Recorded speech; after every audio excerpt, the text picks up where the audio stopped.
ने जो आंदोलन चलाया वो आंदोलन महात्मा ज्योतिबा फुले का आंदोलन है। बाबा साहब अम्बेडकर ने ये नहीं कहा ये मेरा आंदोलन है। बाबा साहब अम्बेडकर ने गर्व से कहा कि मैं ज्योतिबा फुले का अनुयायी हूं, इसके पहले भी कहा हूं और आगे भी कहूंगा, क्योंकि मैं ज्योतिबा फुले का अनुयायी हूं, इसमें मुझे शर्म नहीं लगती, मुझे कभी महसूस नहीं होता है। साथियों, आज महात्मा ज्योतिबा फुले के द्वारा चलाए गए सत्य शोधक आंदोलन को 150 वर्ष पूरे हो गए। महात्मा ज्योतिबा फुले के नाम पर ढेर सारे संगठन अलग अलग राज्यों में काम करते हुए नजर आते हैं, मगर महात्मा ज्योतिबा फुले का जो सत्य शोधक आंदोलन है, इसका राष्ट्रीय स्तर पर अलग अलग राज्यों में 150 साल की मेमोरी में जन जागृति का कार्यक्रम भाव से जो भारत मुक्ति मोर्चा के द्वारा किया जा रहा है। देश भर में जितने भी महापुरुष हुए, अगर उनकी गिनती करो तो वे सारे के सारे ओबीसी है। आज की परिभाषा में ज्योतिबा फुले ओबीसी है, शाहू छत्रपति महाराज ओबीसी है, सावित्रीबाई फुले ओबीसी है, पेरियार रामास्वामी ओबीसी है, संत कबीर ओबीसी है।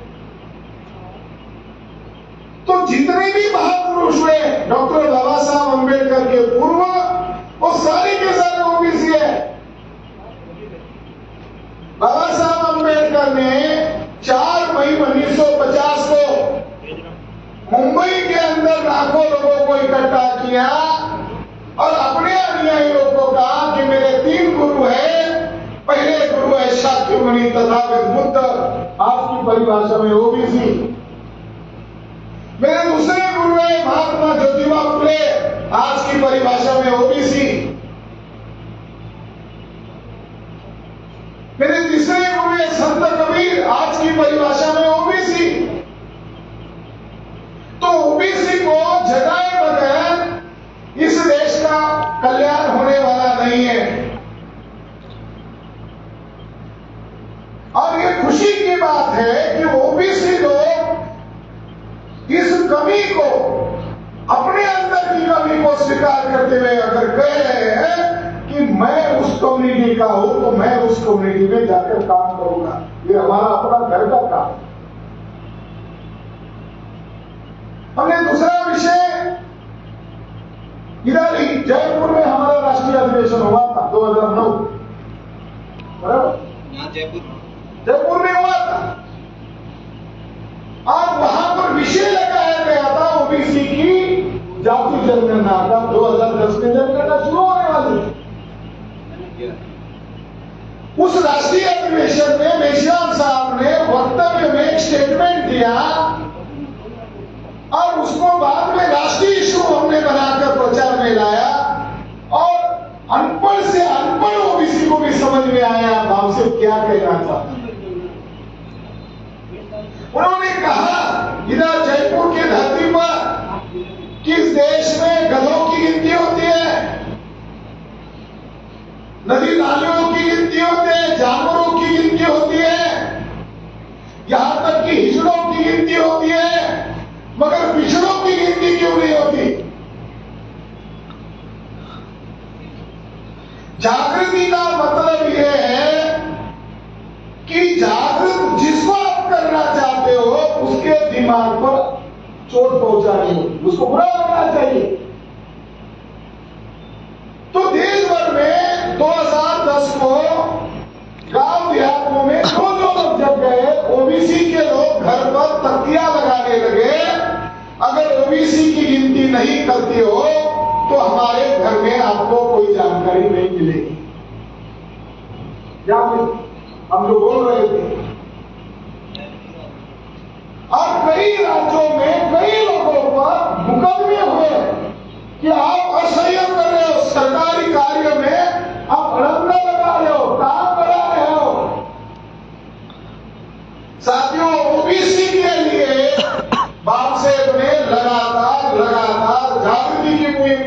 शुरू किए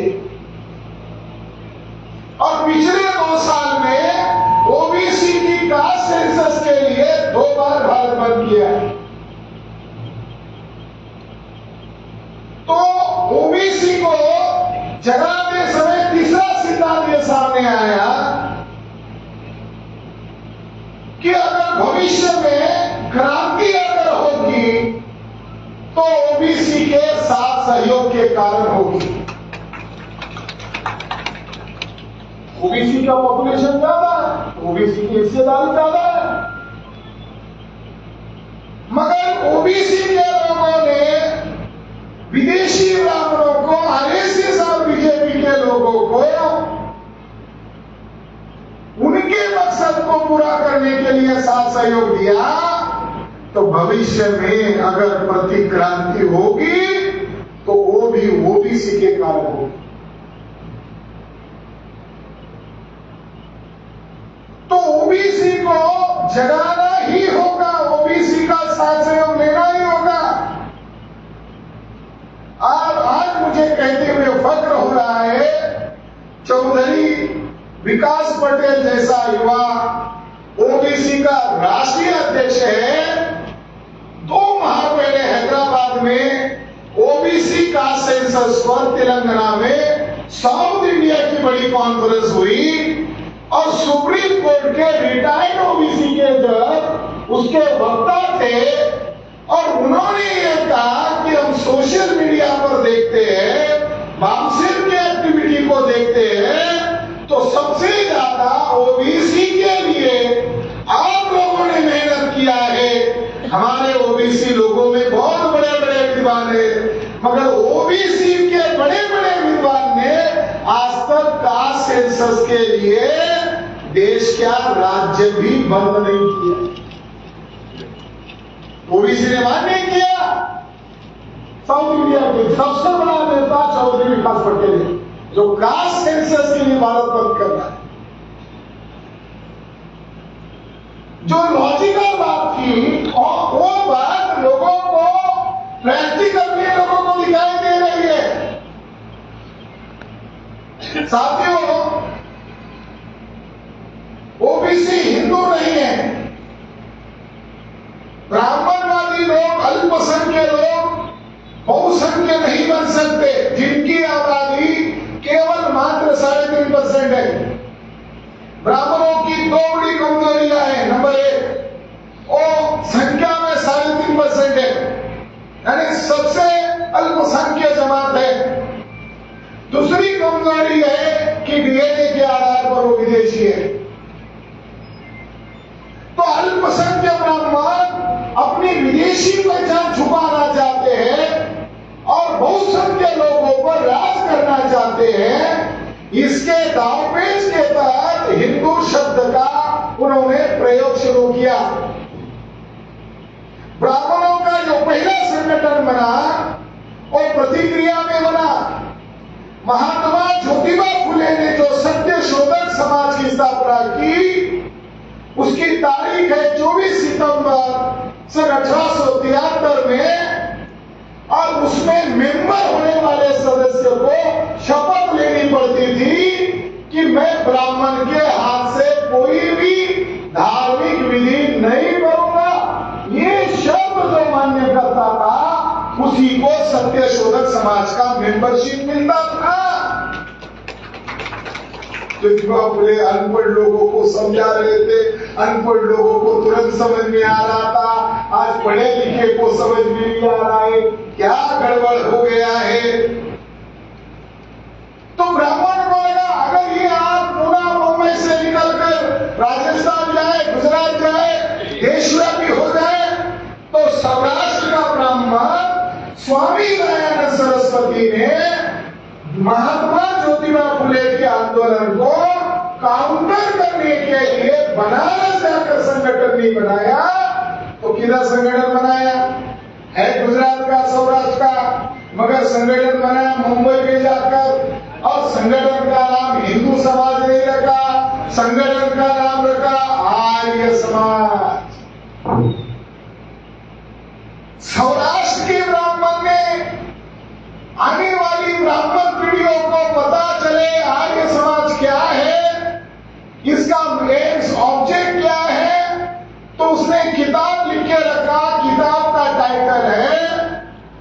सत्यार्थ प्रकाश, और सत्यार्थ प्रकाश में पेज नंबर 81 पर लिखा, हे आर्य ब्राह्मणों, तुम अपने आप को हिंदू मत कहो, क्योंकि हिंदू मुगल मुसलमानों के द्वारा दी हुई गाली है।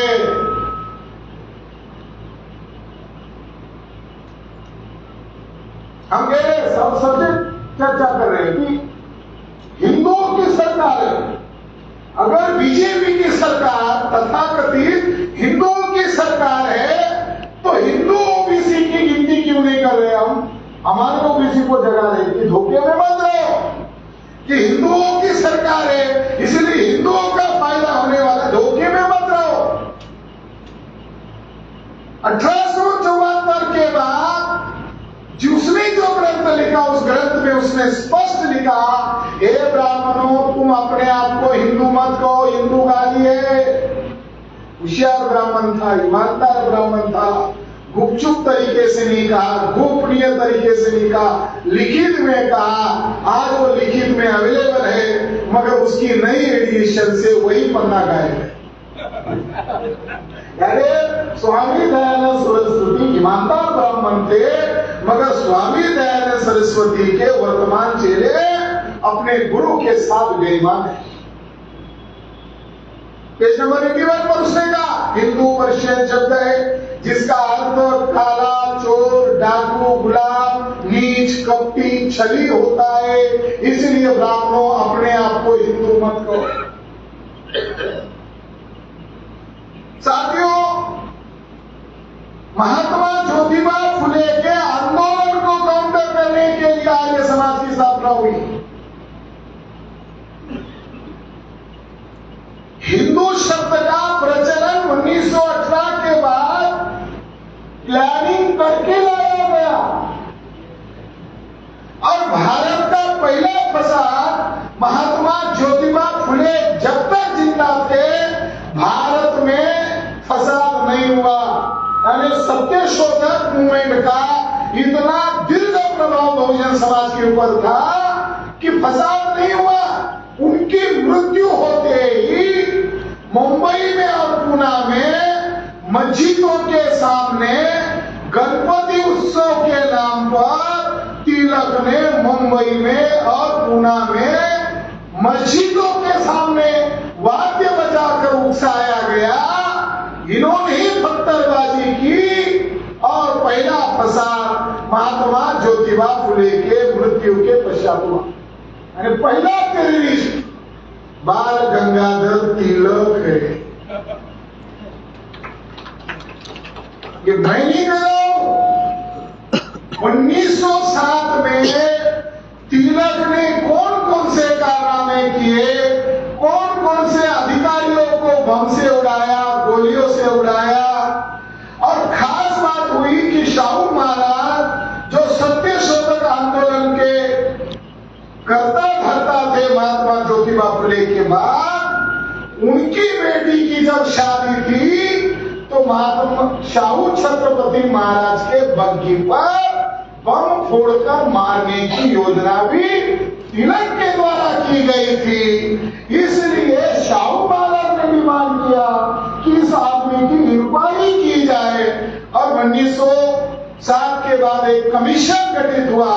उस कमीशन का नाम है चिरोल कमीशन, और चिरोल कमीशन ने डाटा और एविडेंस के आधार पर कह दिया कि टेररिस्ट है बाल गंगाधर तिलक।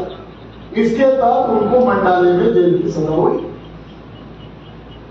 पाठ्य पुस्तक में हम क्या पढ़ते, लोकमान्य। शाहू महाराज के कहने पर क्या सिद्ध हुआ, टेररिस्ट है। साथियों, 1916 में 18 में शाहू छत्रपति महाराज ब्रिटिश गवर्नमेंट को लिखकर दे रहे हैं कि बैकवर्ड कास्ट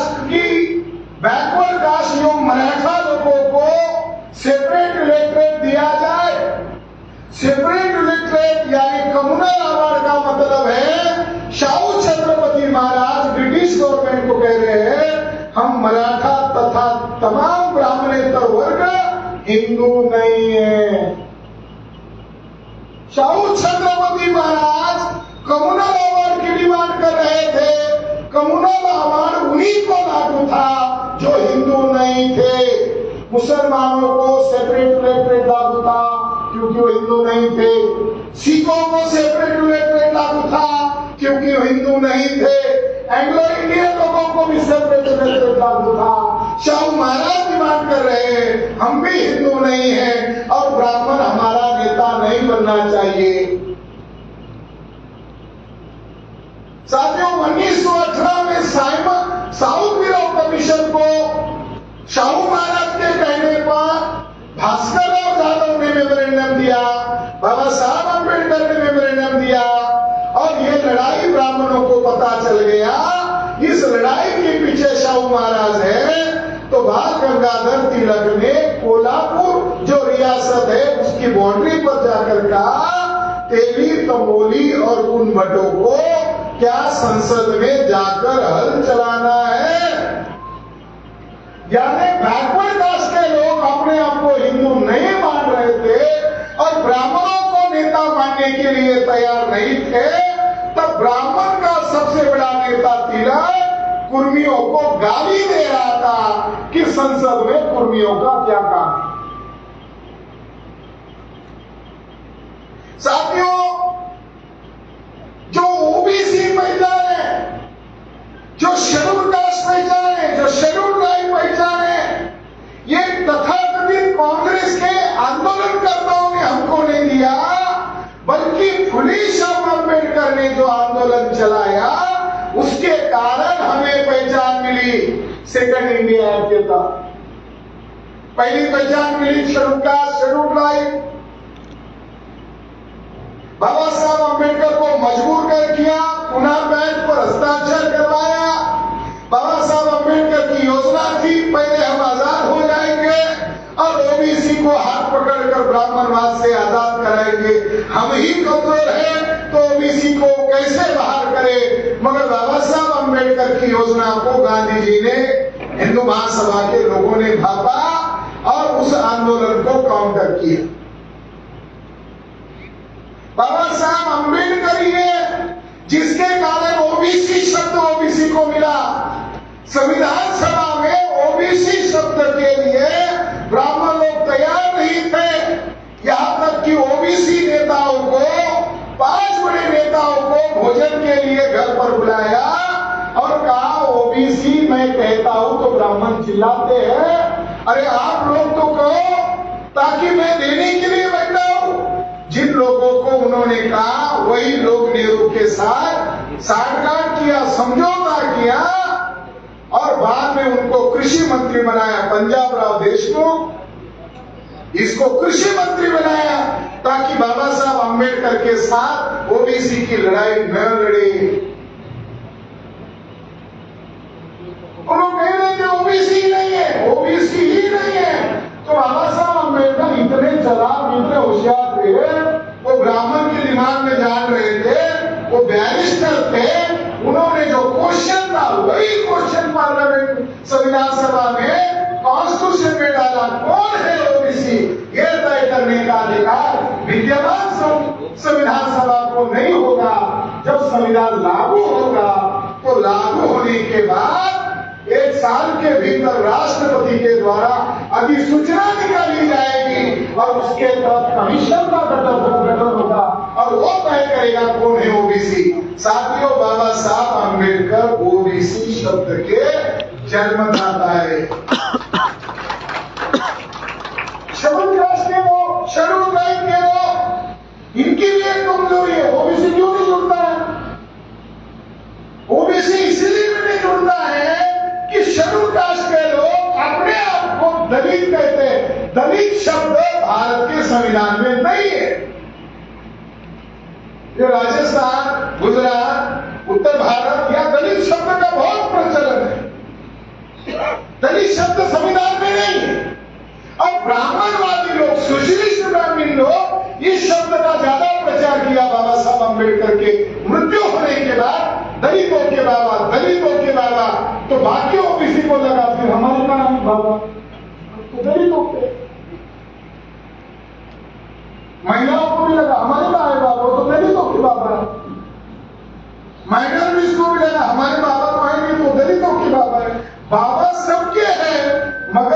को सेग्रीगेट करने का काम दलित संकल्पना ने किया।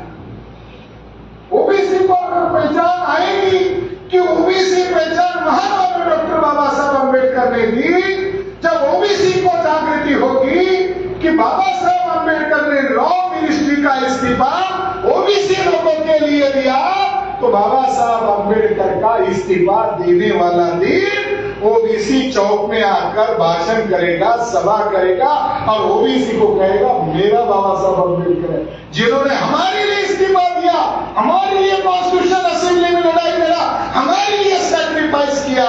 साथियों, ये बात ओबीसी को शेड्यूल कास्ट शेड्यूल ट्राइब के लोगों को जगाना चाहिए। जागृति का अभाव है। अभी जो कास्ट सेंसस का मामला आ रहा है, ये कास्ट सेंसस इतना गंभीर मामला है कि ब्राह्मणवाद इससे खत्म हो जाएगा। कास्ट सेंसस कोई साधारण मामला नहीं है, इनके लिए मौत की घटना है। ये विदेशी ब्राह्मणों के लिए ये जो मंडल आयोग है, ये मंडल आयोग के आंकड़े 1931 के सेंसस के आधार पर है, क्योंकि 1947 को भारत आजाद हुआ, 48 को सेंसस एक्ट चेंज हुआ, 1951 के बाद जो सेंसस हुआ ओबीसी का सेंसस नहीं कराया गया।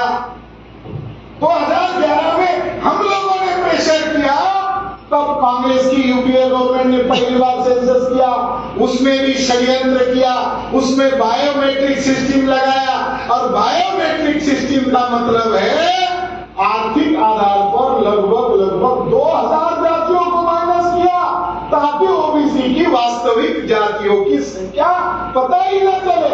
मान्य किया विलियम पार्लियामेंट, बंद करना पड़ा, मगर किया तो बायोमेट्रिक लगाया। बायोमेट्रिक है आर्थिक आधार का निकट लगाया और लगभग 2000 जातियों को माइनस किया।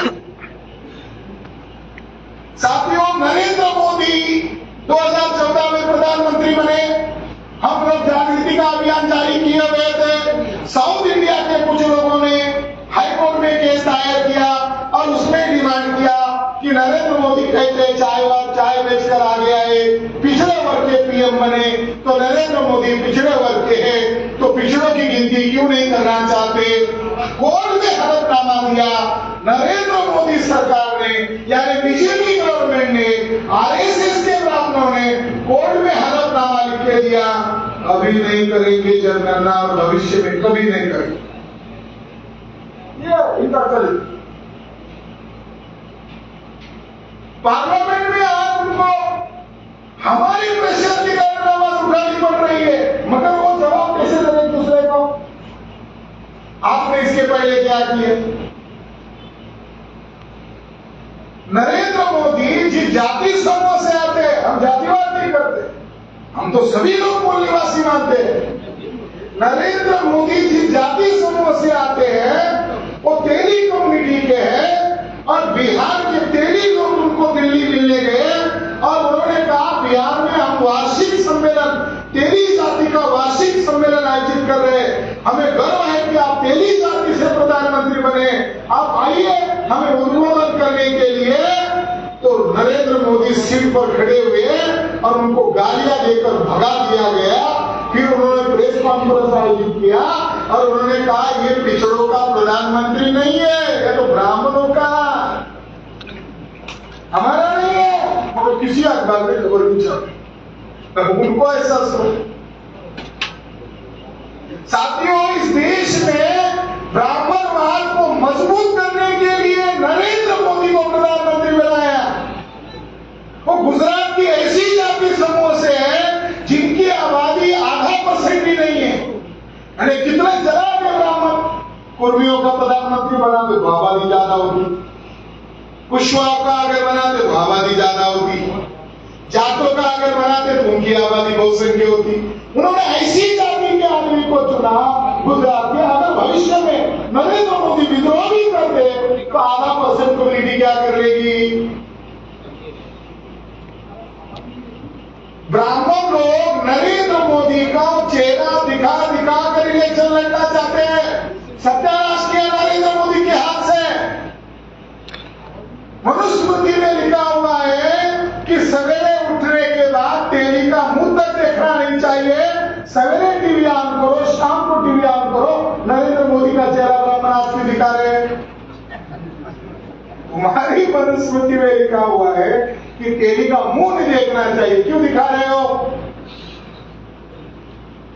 मनुस्मृति में एक श्लोक है, बहुत ही गंदा श्लोक है। ओबीसी के लोगों को उसके लिए नरेंद्र मोदी को ऑब्जेक्शन करना चाहिए, क्योंकि बनारस हिंदू यूनिवर्सिटी में मनुस्मृति को पढ़ाया जा रहा है। अब बनारस हिंदू यूनिवर्सिटी नरेंद्र मोदी के चुनाव क्षेत्र ज्ञान कराती है। क्या लिखा है मनुस्मृति में? 1000 वेश्या के बराबर एक तेली होता है। कितना गंदा अल्फाज है, कितना डेंजर है। सोचने वाली बात है कि उन तेलियों ने ब्राह्मणों का क्या बिगाड़ा होगा, क्योंकि वो तेली उस समय तेली नहीं थे, वो ट्रेड करते थे, वो बुद्धिस्ट थे। और दुनिया में बुद्धिज्म तेली लोगों ने, ट्रेड करने वालों ने फैलाया, तो ब्राह्मणों को स्वाभाविक घृणा आएगी, नफरत आएगी। जिन्होंने ब्राह्मणिज्म को खत्म किया, उनको गाली नहीं देंगे तो क्या सम्मान करेंगे? तो साथियों, ओबीसी को जगाने का सूत्र है, ओबीसी को गुलाम होने का एहसास दिलाना होगा। तो गुलाम, तो ओबीसी की जातीय खाली गिनती वो कर नहीं रहे। अभी आपका सीएम ने कहा कि 2024 के बाद अगर राजस्थान में हमारी सत्ता आती तो हम करेंगे। अरे तुमको किसने रोका था? जब नीतीश कुमार कर रहे थे तब तुमको किसने रोका था? तब तो तुम करे नहीं। वो तो केवल लोगों को झुंझुना दिखाना है। आज उनकी नीति बदली है, पहली नीति आपकी सेंसस है, उनको वोट चाहिए 2024 में ओबीसी का। ओबीसी कैसे वोट देगा? तो ओबीसी को गुलाम होने का एहसास नहीं है। हिंदू ये गुलाम है, हिंदू ये गाली है, तो हिंदू राष्ट्र के नाम पर सेंसस तो होगा ही नहीं। इसलिए साथियों, आरएसएस और बीजेपी के लोग एंटी कॉन्स्टिट्यूशनल हैं, ओबीसी को रिजर्वेशन देने के विरोध में अपने लोगों के लिए सवर्ण आरक्षण बिल लाया और 50% की सीमा को लाभ दिया। इंद्रसानी वसे भारत सरकार हवाला देते थे, इंद्रसानी वसे भारत सरकार कहता है कि 50% से ज्यादा सीमा को लांघना नहीं चाहिए, ऐसा वो हवाला देते थे। और जो जजों ने, 5 जजों ने जो जजमेंट दिया, वो जज कब लग रहे थे? ऐसे लग रहे थे वो आरएसएस के प्रवक्ता है। और वो जो जजेस थे, वो जो बेंच था, वो क्या उसका अल्फाज क्या है? उस जज का फैसला देते हुए समय ईडब्ल्यूएस के मामले को हमें तो ऐसा लगता है रिजर्वेशन नामक शैतान कितने दिन तक पालोगे? इसको कभी ना कभी खत्म करना चाहिए। हम बीजेपी सरकार को कहेंगे, इसको कब तक पालोगे? इसको कभी ना कभी खत्म करना होगा। साथियों, रिजर्वेशन को खत्म करने के लिए ही ईडब्ल्यूएस आया है। अगर 100% प्राइवेटाइजेशन हुआ तो शासन प्रशासन कौन चलाएगा? तो ये 10% के नाम पर ब्यूरोक्रेट्स मेन जगह पर ब्राह्मण रहेगा, 10% के नाम पर, और एससी एसटी ओबीसी लोग लेबर रहेंगे कॉन्ट्रैक्ट बेस के नाम पर। ओबीसी को जगना होगा, ओबीसी को शेड्यूल कास्ट शेड्यूल ट्राइब के लोगों को उनको जगाना होगा। उनके अज्ञानता के कारण लोकतंत्र खतरे में, उनको जगाने के अलावा हमारे पास कोई विकल्प नहीं।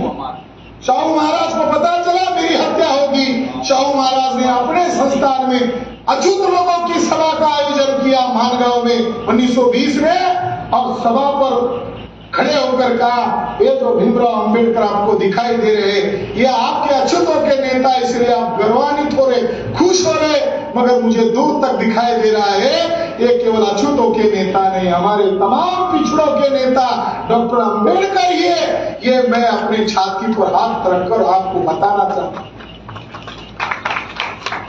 आज बाबा मेश्राम साहब ने ओबीसी का लीडरशिप पैदा किया, आज हमारे महिलाओं का लीडरशिप पैदा किया, आज माइनॉरिटी का लीडरशिप पैदा किया। लड़ाई है, वर्तमान में लड़ना होगा साथियों। आज प्रतिक्रांति के दौर में हम गुजर रहे हैं। 1900 इन्होंने नरेगा की उदाहरण, हमारे इकोनॉमिस्ट है और बड़े जिम्मेदार हैं और उन्होंने बहुत अच्छी बातें कही। स्वामी साहब ने 1992 को यूपीए गवर्नमेंट ने, कांग्रेस ने प्राइवेटाइजेशन करवाया, बिल लाया 31 मई 1992 को, न्यू इकोनॉमिक पॉलिसी। आज 32-33 साल गुजर गए, उसकी कोई समीक्षा नहीं हो रही। क्योंकि mutual understanding Congress, BJP, communist, माकप, भाकप, ये 3.5% ब्राह्मण लोगों ने SC/ST ओबीसी का रिजर्वेशन 0 करने के लिए प्राइवेटाइजेशन करने का बिल लाया। 2014 के बाद बीजेपी को कोई विरोध करने वाला ही नहीं है। लॉकडाउन में हजारों उद्योग कंपनियों को बेच दिया। कुछ लोग कह रहे हैं कि संविधान खत्म करने वाले हैं। संविधान कागज पर है, व्यवहार में उन्होंने उसको खोखला बना दिया, रिजर्वेशन लगभग खत्म कर दिया। नल को बेच दिया, तेल को बेच दिया, हिंदुस्तान पेट्रोलियम बेच दिया, BSNL बेच दिया, एयर इंडिया बेच दिया। भारत सरकार का सबसे बड़ा सेक्टर है रेलवे विभाग, उसके लिए सेपरेट बजट होता था, उसको बेच दिया। 2014 में चुनकर आने के बाद प्लानिंग कमीशन रद्द करवाया गया और उसकी जगह पर नीति आयोग लाया। प्लानिंग कमीशन देश की तरक्की के लिए था, वो भंग कर दिया, नीति आयोग लाया। अब नीति आयोग के हेड ने कहा अब सरकार की जिम्मेदारी रोजगार देना नहीं है, ऑफिशियल सरकार की जिम्मेदारी अब रोजगार देना नहीं है, उद्योग चलाना नहीं है, स्कूल चलाना नहीं है, अस्पताल चलाना नहीं है। सरकार की जिम्मेदारी क्या करना है भी? ये वो घोषित पॉलिसी चल रही है। अभी हमें हॉल के अंदर सभा सम्मेलन करने की जरूरत नहीं है, अभी हमें सड़क पर उतरने की जरूरत है। जो बुद्धिजीवी वर्ग है, 45 साल तक बुद्धिजीवी वर्ग का निर्माण किया, अब अब्सोल्यूट विंग का निर्माण किया है। एक लड़ाई बोलकर समझाई जाती है, एक लड़ाई एक्शन करके समझाई जाती है। अब हम लोग एक्शन करने में ज्यादा इंटरेस्टेड है। साथियों, बुद्धिजीवी वर्ग का रोल है, वो उन्होंने किया, भाषा का निर्माण किया, देशव्यापी संगठन का निर्माण हुआ। साथियों, अब सड़क पर उतरने की जरूरत है। एक और विषय है कि ईवीएम के जरिए से बहुत बड़ा समस्या क्रिएट हो रही है। प्राइवेटाइजेशन जो है ये ईवीएम का रिजल्ट है। अभी मैं महाराष्ट्र से आ रहा हूं, वहां की असेंबली में वहां की पार्टियों को फोड़ दिया, बीजेपी के अनुकूल कर लिया। अब वहां कोई अपोजिशन बचा नहीं है, तो जिनकी पार्टियों को तोड़ा उन्होंने डिक्लेयर कर दिया महाराष्ट्र की 1.25 लाख सरकारी स्कूलों में से 65,000 सरकारी स्कूल को बेचने का रिजोल्यूशन उन्होंने स्टेट गवर्नमेंट ने पास कर दिया।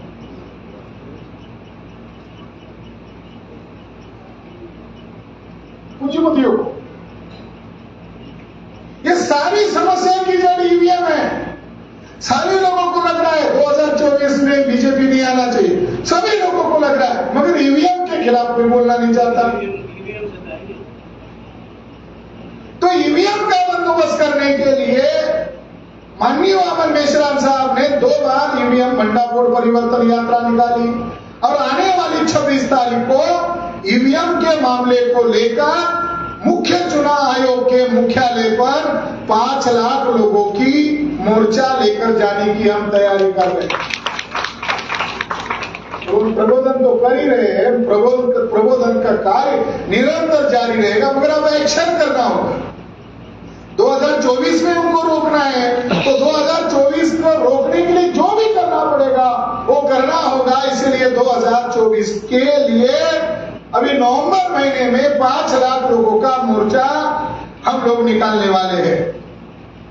आखिरी एक ऑर्गेनाइजेशनल विषय रखा है, उसका मैसेज देकर मेरी बात को मैं खत्म करना चाहूंगा कि दुश्मन लोग पॉलिटिकल ऑर्गेनाइजेशन को तोड़फोड़ कर रहे हैं, मगर सोशल ऑर्गेनाइजेशन को भी तोड़फोड़ कर रहे हैं। आरएसएस के लोग बम फोड़ते हुए पकड़े गए, बम बनाते हुए पकड़े गए, और पिछले साल मुस्लिम ऑर्गेनाइजेशन के ऊपर छापे मारकर पाबंदी लगाई गई। अब वो जांच एजेंसियां उनके पास हो सकते हो कोई सबूत हो, मगर वो लोग बम बनाते हुए पकड़े गए या बम फोड़ते हुए पकड़े गए, ऐसा उनका कोई रिकॉर्ड अभी तक सामने नहीं आया है।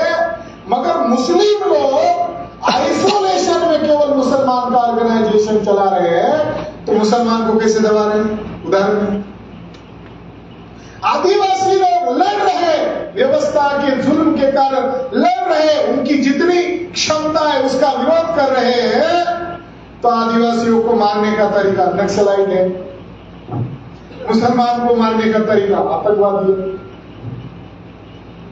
भीमा कोरेगांव का फसाद महाराष्ट्र में करवाया, वहां फडणवीस गवर्नमेंट ने कहा ये जो अम्बेडकराइट लोग है ये सेमी नक्सलाइट है, अर्बन नक्सलाइट है।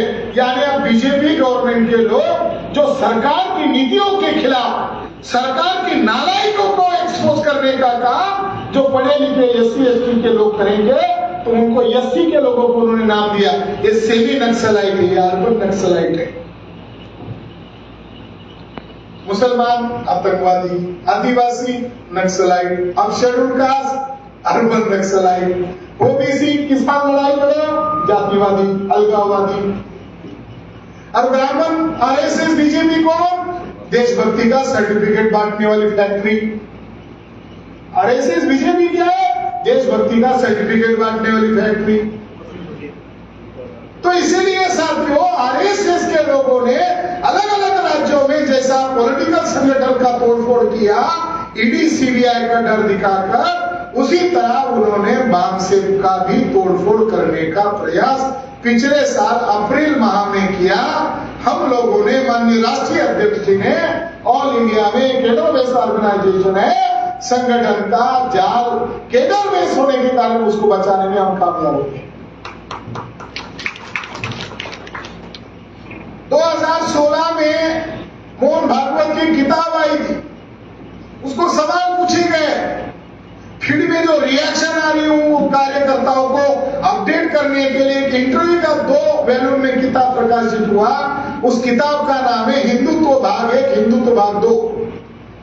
मोहन भागवत को यह सवाल पूछा गया कि हमने लोगों को वादा किया था कि 2014 में आरएसएस की जो पार्टी बीजेपी वो पूर्ण बहुमत से आई तो हम भारत का संविधान बदल देंगे। अब फिर भी हमें ये पूछ रहे हैं कि भारत का संविधान अब कब बदलने वाले? तब तो तुम्हें बहुमत नहीं था, पूर्ण बहुमत है, अब संविधान को क्यों बदल नहीं रहे हो? तो मोहन भागवत ने जवाब दिया, बामसेफ चट्टान की तरह हमारे सामने है, अभी उचित समय नहीं है। लेकिन मैं हमारे लोगों को, क्योंकि ये केडर में संगठन है, वो तो हमारी खबरें भी नहीं छापते, तोड़ भी दिया तो आम लोगों को क्या लगेगा? कोई दबाव बनाने वाला तो कोई चेहरा तो उनको नहीं लगता, आम लोगों को केडर में इसको मालूम है। मगर क्या कह रहा है? ये संगठन तो अभी नहीं, इनके ऊपर निगरानी रखो। और जो डेढ़ है जिसके द्वारा कोई जघन्य अपराध हो गया या उसका कोई वीक पॉइंट है, ऐसे आदमी को ढूंढो, उससे समझौता कराओ और उसके जरिए से संगठन तोड़फोड़ करने का अभियान करो। ये उनकी नीति है आज तक की। बाबा साहब के समय भी गद्दार थे, आज भी हमारे सामने गद्दार है। बाबा साहब को रोकर कहना पड़ा था, मुझे पढ़े लिखे लोगों ने धोखा दिया। ऐसे ही कहना पड़ा कि मुझे पढ़े लिखे लोगों ने धोखा, ऐसे ही में सम्मेलन था, शेड्यूल कास्ट फेडरेशन बाबा साहब अम्बेडकर की पार्टी थी, उत्तर प्रदेश का अध्यक्ष का नाम पीपल नाम टाइटल है, वहां पीपल नामक व्यक्ति वहां का स्टेट प्रेसिडेंट था। पहुंचने के पहले ही दिन अखबार में खबर छप कर आई कि उसने शेड्यूल कास्ट फेडरेशन छोड़ दिया, कांग्रेस ज्वाइन कर दिया। बाबा साहब जैसे आगरा में पहुंचे, सवेरे का अखबार पढ़ रहे, हेडिंग थी डॉक्टर अम्बेडकर तानाशाह है, फेडरेशन के अध्यक्ष का अम्बेडकर के ऊपर आरोप। गुस्सा है ना, बाबा साहब अम्बेडकर को मुझे पढ़े लिखे लोगों ने धोखा दिया, ऐसा उस दिन बोलने का संदर्भ नेहरू ने हमारे स्टेट प्रेसिडेंट को फोड़ा और वो भी फूटा लालचवश। कहना पड़ा मुझे पढ़े लिखे लोगों ने धोखा दिया। तो साथियों, हमारे पुरखों को नहीं छोड़ा, वो हमको छोड़ेंगे क्या? जिन्होंने हमारे पुरखों के साथ धोखेबाजी की वो हमको छोड़ेंगे क्या? नहीं, उन्होंने टेस्ट करके देखा, इनको रोकने का जरिया है। इन्होंने जो होप्स पैदा किया देशव्यापी संगठन बनाकर, हमसे देशव्यापी संगठन है, ये जो समाज में व्यवस्था परिवर्तन का मिशन लेकर काम कर रहे हैं, इनका होप्स समाज में स्थापित हो गया। इसको अगर रोक लगाने की, इनका विभाजन करो, विभाजन करने के बावजूद हम आ गया। 6 अक्टूबर 2022 को आरएसएस के मुख्यालय पर 1 लाख लोगों को निमंत्रण दिया, 183 ट्रेनें रद्द करवाई और जिन लोगों को तोड़ा उन्होंने सोशल मीडिया पर ये बातें फैलाई कि ये लोग नागपुर के लेकर जा रहे, गलत कर रहे। ये उस समय ही सबूत था, जो लोग तोड़फोड़ कर रहे वो आरएसएस के एजेंट बनकर काम कर रहे। आरएसएस के मुख्यालय को घेरा। अब आने वाली 26 तारीख को साथियों, हमें दिल्ली के चुनाव आयोग को घेरना है और लोकतंत्र बचाने के लिए हमें आगे आना है। साथियों, मान सम्मान मुफ्त में नहीं मिलता, कीमत चुकाए बगैर परिवर्तन नहीं हो सकता। ऐसा सब्जेक्ट बनाकर हम हमारे लोगों को तैयार किए हैं और हम हमारी जान की बाजी लगाकर इस मकसद और इस उद्देश्य को पूरा करेंगे। आप लोगों ने इस कार्यक्रम को न होने दिया जाए, ऐसे कुछ लोग आज काम कर रहे हैं। हमारे साथियों ने उनका बाहर कानूनों बंदोबस्त किया, वहां से भाग गए। उनके पास कोई रिकॉर्ड ही नहीं, पुलिस थाने में लिख के ले रहे थे हमारे वामसेप से कोई संबंध नहीं, हम लोगों ने इस्तेमाल करेंगे, रजिस्ट्रेशन नहीं करेंगे। वामसेप के नाम का इस्तेमाल पैसा चंदा इकट्ठा करने के लिए कर रहे। मुझे गर्व है राजस्थान के वामसेप के जोधपुर संभाग के कार्यकर्ताओं का कि उन्होंने आज उनका बंदोबस्त किया। राजस्थान में हम लोग क्रांतिकारी लोग हैं, ये उन्होंने सिद्ध किया। आखिरी में मैं यही संदेश आप लोगों को देना चाहता हूं कि जल्दी करना होगा। आने वाले 7 साल के अंदर, 7 ईयर के अंदर हमें 6 लाख गांवों तक का संगठन बनाना, राष्ट्रव्यापी जन आंदोलन का मैच्योर पीरियड अभी आ गया है। परिस्थिति पकड़नी चाहिए, वो परिस्थिति का निर्माण हो रहा है और राष्ट्रव्यापी जन आंदोलन निर्माण करने के लिए माननीय वामन मेश्राम साहब पूरे देश भर में जन आंदोलन की तैयारी कर रहे हैं। आप लोग भी राजस्थान के गांव-गांव में संगठन का जाल फैलाओ, इसका विस्तार करो। मैं आया 1 तारीख को, जब मैं रतनगढ़ गया और राजपूतों के सम्मेलन में सबूतों के आधार पर बताया कि सबसे अरे हम लोगों को शूद्र कहा, हम लोगों को अछूत कहा, तो हम हमारे सेल्फ रिस्पेक्ट के लिए आज भी लड़ रहे, मगर तुम लोगों को उनके धर्म ग्रंथ में नाजायज कहा, हमको शूद्र कहा, हमको अछूत कहा। अरे तुम लोगों को पर्चा दिखा दिखा कर नाजायज कहा, मगर आप उसका इत्मीनान नहीं दे रहे हो। इसीलिए क्षत्रिय निवासी महासंघ बनाया और मैं 1 करोड़ रुपए रखता हूं परशुराम पर और 1 करोड़ रुपए रखता हूं चाणक्य पर। ये दोनों काल्पनिक है, इसके पूरे तथ्य और सबूत हमारे पास है। ये केवल और केवल बौद्ध धर्म के प्रतिक्रिया में तैयार किए गए काल्पनिक पात्र है। परशुराम और चाणक्य ये बौद्ध धर्म के काउंटर एक्शन में एक काल्पनिक काव्य इसमें क्रिएट किए गए। और आप लोग नागवंशी लोग हो, मौर्य के वंशज हो, शाक्य मुनि के वंशज हो, तो उनको लगा इधर ब्राह्मण के पास जाओ तो फुकट में नाजायज का सर्टिफिकेट मिलता है, इधर दिमाग खपाना पड़ता है, मगर इधर तो शौर्य है।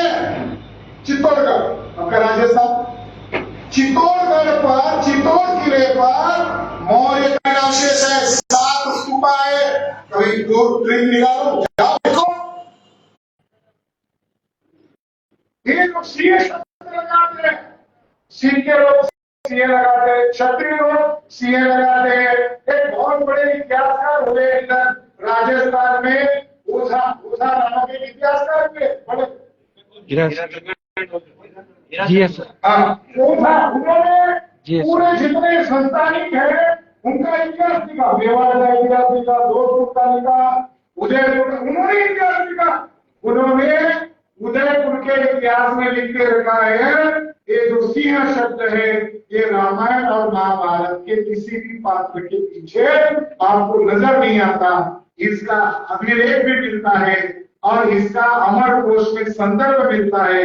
ये सिंह शब्द क्षत्रिय लोग अपने पीछे क्यों लगाते हैं?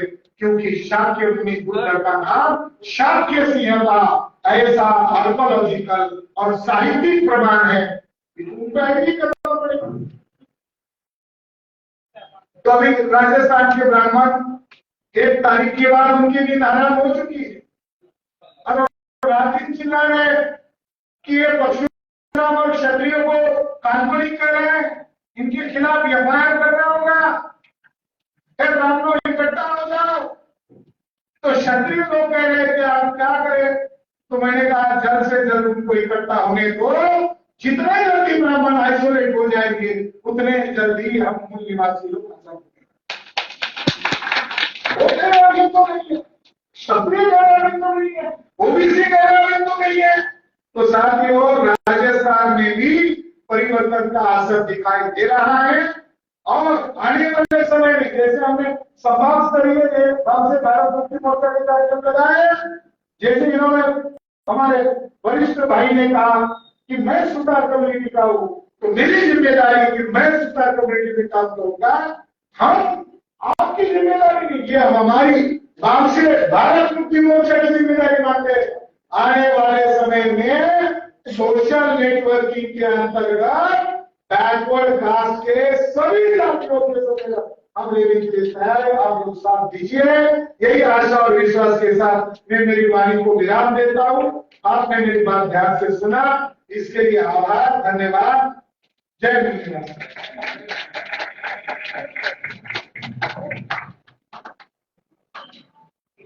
मेरे चाय